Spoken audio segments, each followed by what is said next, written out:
I'll get you one. Yeah. Tonight, almost live and nearly from Hollywood, it's America Tonight. 30 minutes of big-time TV direct from El Tacoma, California, the unfinished furniture capital of the world, with Dr. Willard Honeywell, who has a right to be gay. The Friedkin family, who paid us to get on the show. Stephen Hayes and his wife, one of whom will die Friday. And really starring some actual big-timers like Holy Moses, Charlton Heston, with the music of Have Be Kind and the Mirthmakers. And me, I'm Jerry Hubbard. Hi, everybody. And now, your host, the toast of the coast, Mr. Barth Kimball.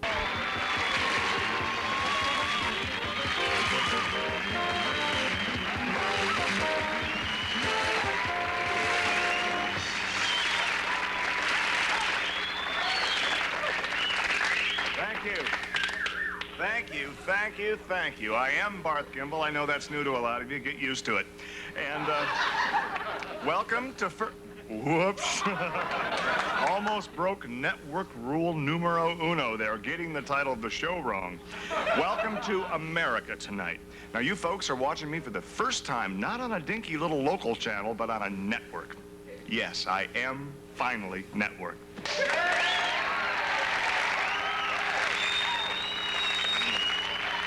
Thank you. Yep, water's found its own level. For you new friends, it must be kind of puzzling how a talent of these dimensions has been squandered for so long on a viewing audience of only some 30,000 people in Ohio, and thanks to the cable in northern Kentucky. Well, now the question, the big question I'm sure in all of your minds, and I'll give you the benefit of the doubt there, is which one of the 4 major networks plucked me from the vast wasteland of regional TV to be a national star? Well, it's the one you're watching, of course, the UBS network. UBS, where we put you before the BS.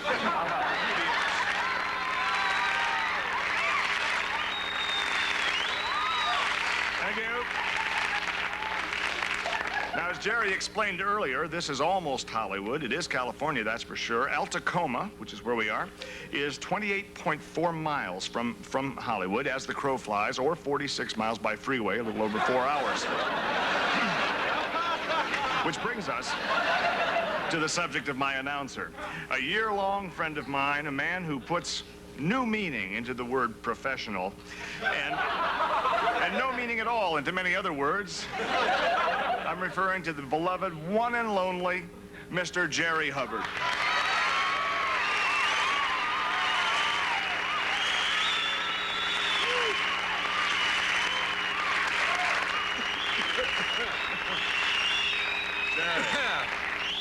Has that California air got you there a little bit? Oh, yeah. Well, you've got to protect your throat out here. That's what the scarf is for? Gee, oh, you yes, look nice. yes, you don't need the glasses, Jerry. You do, as a matter of fact. A lot of people say, oh, that's that old Hollywood style. Yeah. But, you know, it does. It keeps people from recognizing you.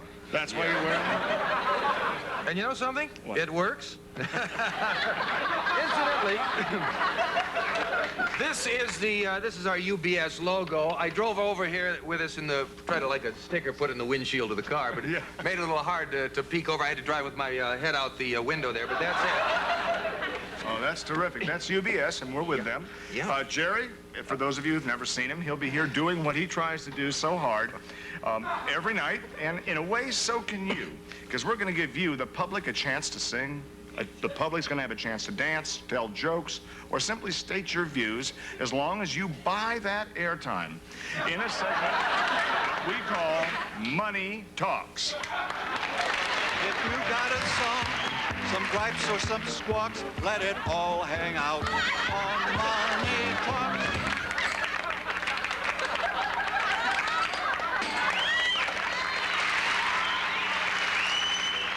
Thank you. Yes, money talks. Money also dances or tells jokes, whatever you like. Whatever you can think, it can. And tonight, Money sings in the person of the Friedkin family singers. They've bought a little bit of time here. We're I sent that for them. I haven't seen them yet. Who knows? They might even be average. But anyway, for good or bad, but certainly for cash money, here are the Friedkin Family Singers.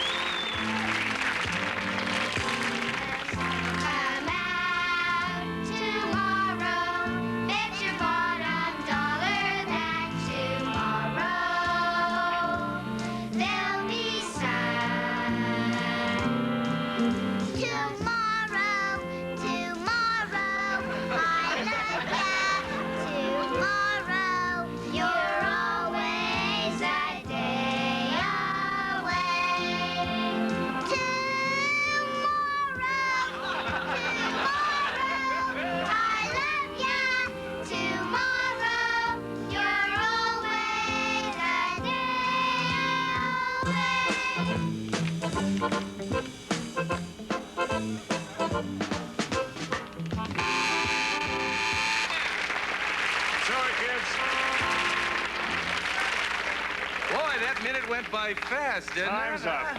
I'm really sorry. Fastest minute in show business. It really was. And that saves us from seeing the show, too. That was from Annie, wasn't it? Huh? Yeah, that's great. Yeah. I'm sorry to cut you off. I'm sorry for you. I think I'll get over it. Want to make sure you kids get your receipt.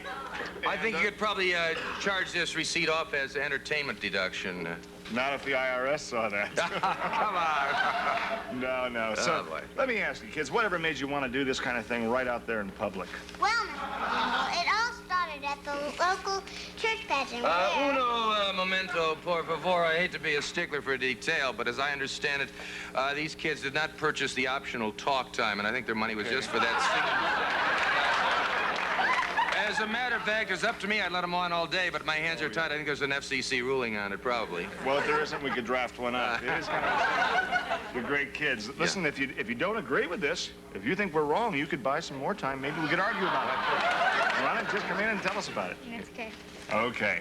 We actually, this has been wonderful, and it's been real close to entertaining. But right now, we have a really big movie star backstage. Is he here? Is he really here? Can I deliver?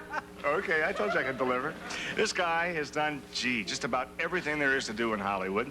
He's appeared at all the really elegant, the big parties up there in Bel Air and et cetera, et cetera. He's got an incredible tan. Let's say hello to Mr. Charlton Heston.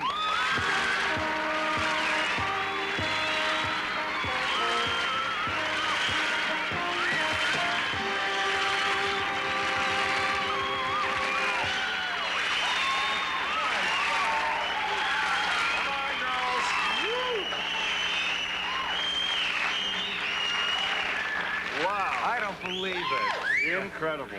I'm sorry we couldn't send the limo, but we are. We have our budget problems. Glad to be here. I appreciate you Really driving. Gee, have a seat. We have celery with cream cheese over here. We have carrots. Just kick off your shoes. Fine. Really? Oh, this is great. I'm not going to bother you with all those kind of dumbbell questions that are asked all the time on those shows. Like how's your new movie or what's your new movie all about? We don't want that. We want to get to know the real Chuck. Chuck, yeah, fine. Chuck Heston. Can you give us something really, personal? Something like what was the most embarrassing moment in your life? Whoa. If you're like me, Chuck, it was probably during those teenage years. I'll never forget my high school, the senior prom. I was taking, I think her name was Marge Turnbull, to the prom, and I got one of those corsages, and you'll appreciate this, Chuck. I was going to pin it on her gown. And, in those days, they wore the straps here. Yeah. But wait a minute, no one is interested in Jerry Hubbard's most embarrassing moment. He asked you, Chuck, so the ball's in your court. Go ahead. Thank you very much. This is an interest to me, too. Okay. Well, actually, I remember my most embarrassing moment was I was about 14, see? Those teen years, that's what I was saying. And they fall anywhere between, what would you say, 13 and 21, give a year or two, and you said 14, so that kind of bears me out. Am I right, Chuck? That's right. Yeah. Okay, let's change the subject and see if we can lose the luggage over here. And let's get right down to it. We can do things on UBS they can't do other places. Tell us about your first sexual experience. I'm sure. I don't believe it. Let's get right down to it. Who, what, where, and when? and how. All right. I was about 16, really, and it Those was... teen years again. How about the terrible teens? I mean, it's the worst period in your life. Big problems, and the first time is always just murder.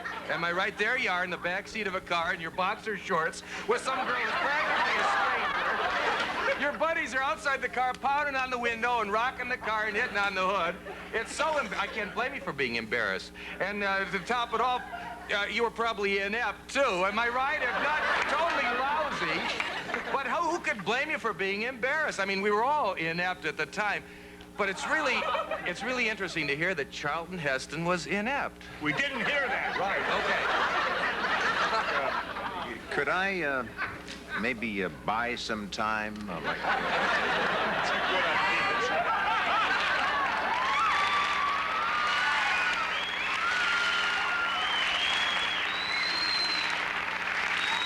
I figured that way maybe we can get a chance of hearing your most embarrassing moment in your life. He's a We've already- regular on the show with you, huh? Yeah, he's regular. And Got as an far as- ironclad contract there. Yep, yeah. Well, as far as most embarrassing moments in life go, I think we've just seen mine. We're going to have to take a short little break here, and we'll come back and get back with you, okay?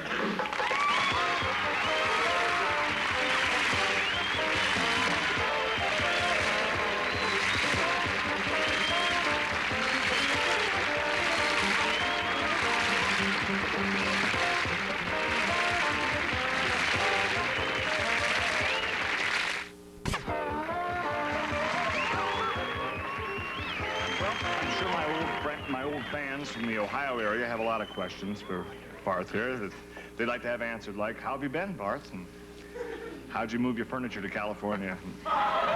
Things like, are you still single? Or, how was jail? Any cigarette burns on your body?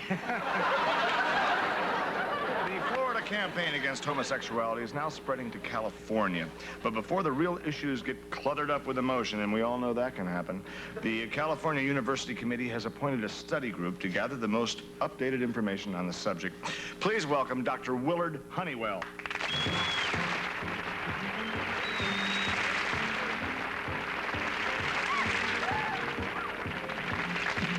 Doctor in spite of himself, eh? Yeah. Dr. Honeywell, can I call you? Your first name is Willard on your card. It says Dr. Willard Butch Honeywell. A lot of people call you that. You mind? We'll just leave it at Honeywell. You been able to shed any light on the age-old question of exactly what causes homosexuality? We have discovered that, in fact, homosexuality is caused by a virus. Holy, you heard it here. You heard it here. Okay. That's amazing. What kind of research did you possibly do to come up to this, with this conclusion? We took some blood samples from a group of homosexuals and then injected the virus into a group of straight monkeys.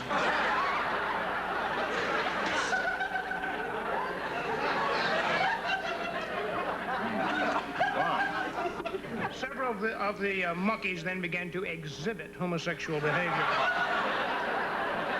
Just a point of order here, Doctor. How can you tell when a monkey exhibits a homosexual behavior? Do they start swinging on gay bars?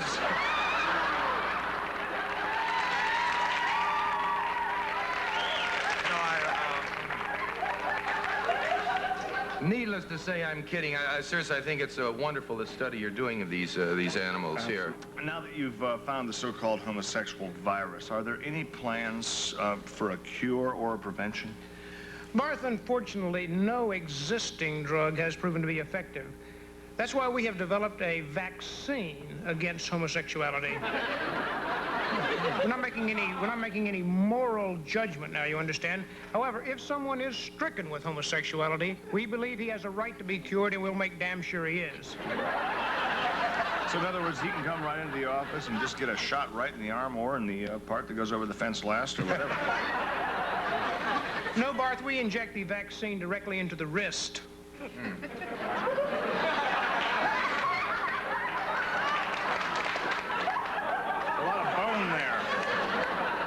hopes that it'll straighten them out. Am I right?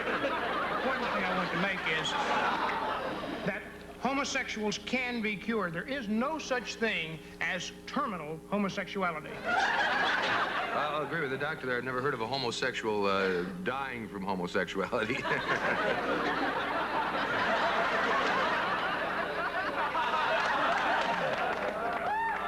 Well, now that a cure is available, you find a lot of homosexuals coming to you for help.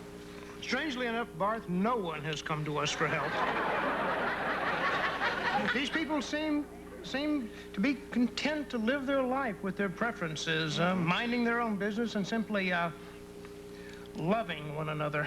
Well, there's nothing wrong with that, and I guess maybe they know something. Or maybe that virus has gone to their brain.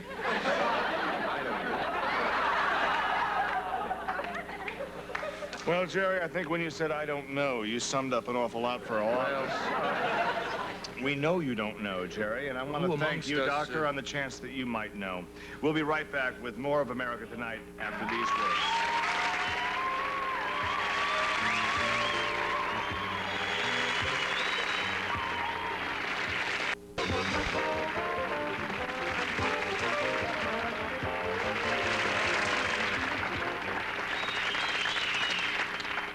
Yeah, I think it's right around the corner. There's this one door there. It's the same one for both men and women, so just now. The UBS network is not afraid to tackle the big issues. That's why this Friday we're going to bring you and all those people out there with Nielsen boxes, God love you, and we're going to give you an in-depth report on capital punishment. And it's not all that philosophical double talk you get other places. UBS is the action network, and we'll bring you TV's first actual live execution of a prisoner on death row. And you can ask any network, what is the main responsibility of a network? And they'll say, I think down to a man, they'll say to bring the people what they want. Now, fortunately in California, we have a state that allows the death penalty, and we found a judge who used to be a cowboy movie star. So he understands how something like this could really score on TV. This is the wife of the criminal that we've selected from several auditions of death row inmates. Sally's husband, Mr. Stephen Hayes, was the winner, and we would like to show you a tape of the meeting that we had with Mr. Stephen Hayes. Over here. You're supposed to find me, not me find... Hi, this is Barth Gimble at the Al Tacoma Prison, death row. With me is Stephen Hayes. How's it going over here, fellas? I'm in trouble. He's in trouble. Look, I don't have a move. He's got 3 kings. You'll be all right. Stephen, incidentally, 2 years ago was convicted of first-degree murder. Stephen, let me ask you the really hard question. Did you do it? Barth, I say I'm innocent, but 12 jurors and the U.S. Court of Appeals and the Supreme Court said I did it. So, I mean, what do I know? Absolutely. What do any of us know, really, when it comes down to that? Stephen, is there anything you'd like to say to the American people now that we're network? Okay. He's good. Yeah, Happy's been in the union for years. He should be good, yeah. I'd just like to thank UBS and Gimble Co. West for taking this interest in me. I just hope I can pay you back by pulling a high rating Friday night. You'll do all right. It'll be a nice boost for your wife, too. I understand she's writing a book. We're not against Laverne and Shirley, are we? I wouldn't think so. I don't do that. Not Friday nights. No. I think they're on Tuesday, aren't they? Oh, hey! Sorry. I'm not in trouble now. No, you were winning anyway. It's Wild Kingdom, incidentally. This is a very choked-up Barth Gimble, returning you now to a much happier Barth Gimble in our studios. Dolly out.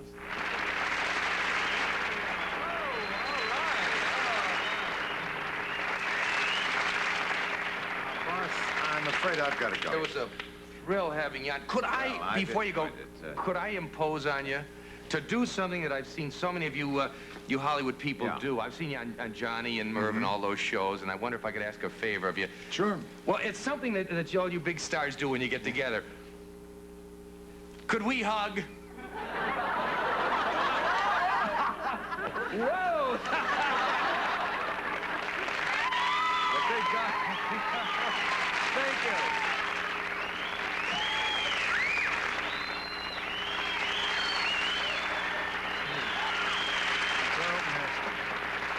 go back to that tape, I'm afraid, and it was pretty powerful stuff. Yes, yes. Let's not forget how soon we forget here that... I didn't forget. I was still thinking about it. That's why I said powerful. Powerful stuff. That Stephen is some kind of guy you got there. He looked real nice. Our publisher told him to get a haircut for the shot on the book cover. Right. Well, anyway, that's the man. And here's our plan. You, our viewers, are invited to get involved in the political machinery of this great country of ours by actually participating in the execution of Stephen Hayes. Simply by filling out, where is it? This application form, right here. Well, I'll just take it right out here. Stating in 25 words or less, I would like to throw the switch because. Bring your entry form to the studio, along with $2 to cover processing. And you could be one of the 3 winners who gets to throw the switch from right here on stage. Government by the people, execution by the people. Okay? Friends and relatives of the America Tonight staff and of Stephen Hayes are not eligible. Entries will be judged on originality and aptness of thought, and remember, spelling and neatness do count. We'll be right back.